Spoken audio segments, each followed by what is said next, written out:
সাধারণ মানুষ প্যারাসিটামল সম্পর্কে যেটা জানে তা হলো যে প্যারাসিটামল একটা জ্বরের ওষুধ। আসলে তা কিন্তু নয়। প্যারাসিটামল জ্বর কমানোর পাশাপাশি যে আরো অনেক কাজ করে তা কিন্তু সাধারণ মানুষ ঠিক মতো জানে না।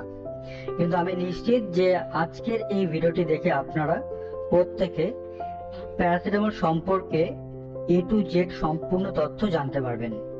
কারণ আজকে আমরা প্যারাসিটামল কি, প্যারাসিটামল কার্যকারিতা কি, প্যারাসিটামল খাওয়ার সঠিক নিয়ম যেটা সাধারণ মানুষ অনেকে ভুল করে থাকেন, এবং প্যারাসিটামল অতিরিক্ত মাত্রায় খেলে কি কি ধরনের সমস্যা অর্থাৎ সাইড এফেক্টস হতে পারে তার ব্যাপারে আমরা আলোচনা করব।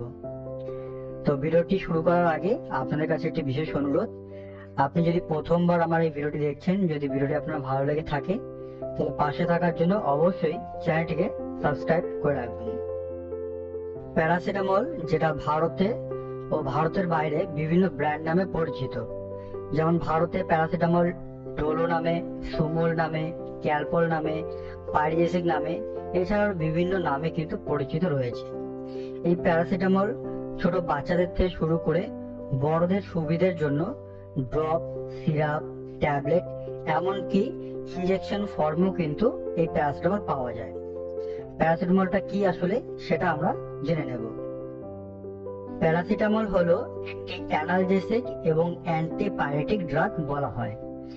অ্যানালজেসিক কথাটার মানে হচ্ছে যে ওষুধটি ব্যথাটাকে কমাবে, অর্থাৎ শরীরের ব্যথা, মাথা ব্যথা, যে কোনো জায়গার ব্যথাটাই কি করবে, কিছুটা কম করবে। এবং অ্যান্টিপাইরেটিক এই কথাটার মানে হলো যে শরীরের যে একটা স্বাভাবিক তাপমাত্রা থাকে, সেটা বাচ্চাদের হোক বা বড়দের হোক, সেই স্বাভাবিক তাপমাত্রা যদি কোনো কারণে বেড়ে যায় তাহলে যেটাকে আমরা জ্বর বলি, সেই জ্বর হওয়ার কারণটা বিভিন্ন রকম রোগের কারণে হতে পারে। তো সেই উচ্চ তাপমাত্রাটাকে কমাতে সাহায্য করে এই প্যারাসিটামল। অর্থাৎ এক কথায় বলতে গেলে প্যারাসিটামলকে বলা হয় অ্যানালজেসিক এবং অ্যান্টিপাইরেটিক ড্রাগ।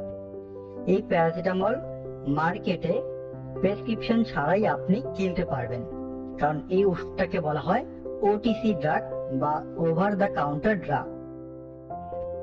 এরপর আমরা জেনে নেব যে এই প্যারাসিটামল ওষুধটি কি কি কারণে আপনি সেবন করতে পারবেন। মনে করুন আপনার জ্বর জ্বর ভাব মনে হচ্ছে বা জ্বর এসেছে, তাহলে আপনি প্যারাসিটামল সেবন করতে পারেন।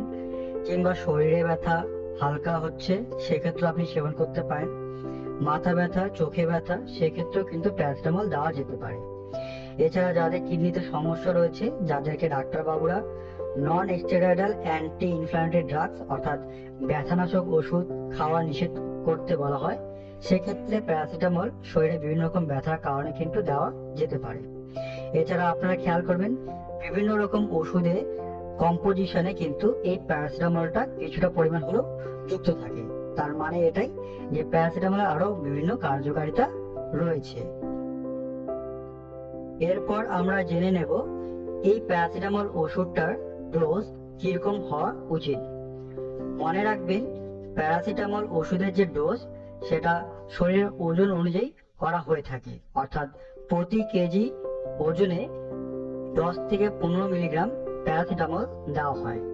উদাহরণস্বরূপ বলা যায় যে কোনো বাচ্চার ওজন যদি 10 কেজি হয় তাহলে সেই বাচ্চাটিকে 100 মিলিগ্রাম ওষুধ প্যারাসিটামল দেওয়া হবে। ছোট বাচ্চাদের অর্থাৎ যারা বয়স 1 বছরের কম হয় বা 1 বছরের মধ্যে হয়, তাহলে সেক্ষেত্রে প্যারাসিটামল ড্রপ আকারে পাওয়া যায়, অথবা 1 বছর থেকে 5 বছরের মধ্যে হলে সেই সমস্ত বাচ্চাদের প্যারাসিটামল সিরাপ ফর্মে অর্থাৎ সাসপেনশন ফর্মে কিন্তু পাওয়া যায়। সেক্ষেত্রে হিসেব করা হয় যে প্রতি কেজি ওজন 10 থেকে 15 মিলিগ্রাম প্যারাসিটামল কিন্তু দেওয়া হবে। বাচ্চাদের বয়স যখন 5 থেকে 8 বছরের মধ্যে হয় তখন সেক্ষেত্রে প্যারাসিটামল দেওয়া হয় 250 মিলিগ্রাম প্যারাসিটামল। কিংবা সেক্ষেত্রে যদি বাচ্চার বয়স 9 থেকে 12 বা 13 বছরের মধ্যে হয়, বাচ্চার ওজন অনুযায়ী 500 মিলিগ্রাম প্যারাসিটামল দেওয়া যেতে পারে। অথবা তার বেশি শরীরের ওজন হলে এবং বয়স অনুযায়ী 14-15 উপরে বয়স হলে 650 মিলিগ্রামের প্যারাসিটামল দেওয়া যেতে পারে। হিসেবটা খুব সহজে করা হয়। বাচ্চার বা মানুষের ওজন যত রয়েছে সেই ওজনটাকে 10 থেকে 15 মিলিগ্রাম দিয়ে গুণ করতে হবে। যদি মনে করুন কোনো মানুষের ওজন যদি 50 কেজি হয়, তাহলে 50 কেজিকে 10 মিলিগ্রাম দিয়ে গুণ করলে যে পরিমাণটা আসবে অর্থাৎ 500 মিলিগ্রাম, সেই অনুযায়ী কিন্তু প্যারাসিটামল ডোজ কিন্তু দেওয়া হয়। এরপর আমরা জেনে নেব যে সারা দিনে প্যারাসিটামল খাওয়ার সঠিক নিয়ম, অর্থাৎ কত ঘন্টা অন্তর অন্তর আপনি প্যারাসিটামল সেবন করতে পারবেন এবং সর্বোচ্চ কত মিলিগ্রাম প্যারাসিটামল খাওয়া যেতে পারে। মনে রাখবেন, প্যারাসিটামল খাওয়ার যে সঠিক নিয়ম সেটা হচ্ছে একটি প্যারাসিটামল ডোজ নেওয়ার 4 থেকে 5 ঘন্টা পর কিন্তু পরবর্তী ডোজ আপনি নিতে পারবেন। অর্থাৎ সারাদিনে আপনি সর্বোচ্চ মোট 4000 মিলিগ্রাম প্যারাসিটামল নিতে পারবেন। এটা হচ্ছে প্রাপ্তবয়স্ক মানুষদের জন্য। ছোট বাচ্চাদের ক্ষেত্রে সারাদিনে ডোজ 10 থেকে 15 মিলিগ্রাম হিসাব করে সর্বোচ্চ 4 বার দেওয়া যেতে পারে। কন্টিনিউ 3 দিন প্যারাসিটামল খাওয়ার পর যদি আপনার জ্বর যদি না কমে বা অন্যান্য সমস্যা যদি না কমে, তাহলে সেক্ষেত্রে প্যারাসিটামল অতিরিক্ত সেবন করবেন না। অতিরিক্ত সেবন না করে আপনি সরাসরি ডাক্তার বা চিকিৎসকের পরামর্শ গ্রহণ করবেন কেন আপনার শরীরে জ্বর কমছে না বা অন্যান্য সমস্যাগুলো কমছে না। সেক্ষেত্রে প্রয়োজন অনুযায়ী ডাক্তারবাবুরা আপনাকে বিভিন্ন রকম পরীক্ষা নিরীক্ষা করে বিভিন্ন রকম ওষুধ দিয়ে থাকবেন। এরপর আমরা জেনে নেব যে অতিরিক্ত মাত্রায় প্যারাসিটামল সেবন করলে কি ধরনের সাইড এফেক্টস হয়ে থাকে। প্যারাসিটামল যদি আপনি দিনে ঘন ঘন খান কিংবা প্যারাসিটামল যদি আপনি দীর্ঘদিন ধরে সেবন করেন, তাহলে সেক্ষেত্রে আপনার বিভিন্ন রকম সমস্যা হতে পারে। যেমন লিভারের মারাত্মক সমস্যা হতে পারে কিংবা বিভিন্ন রকম অ্যালার্জিক রিয়াকশন হতে পারে। অ্যালার্জিক রিয়াকশনগুলো বলতে আপনার মুখে, গলায়, এমনকি শ্বাসকষ্টজনিত সমস্যা কিন্তু হতে পারে।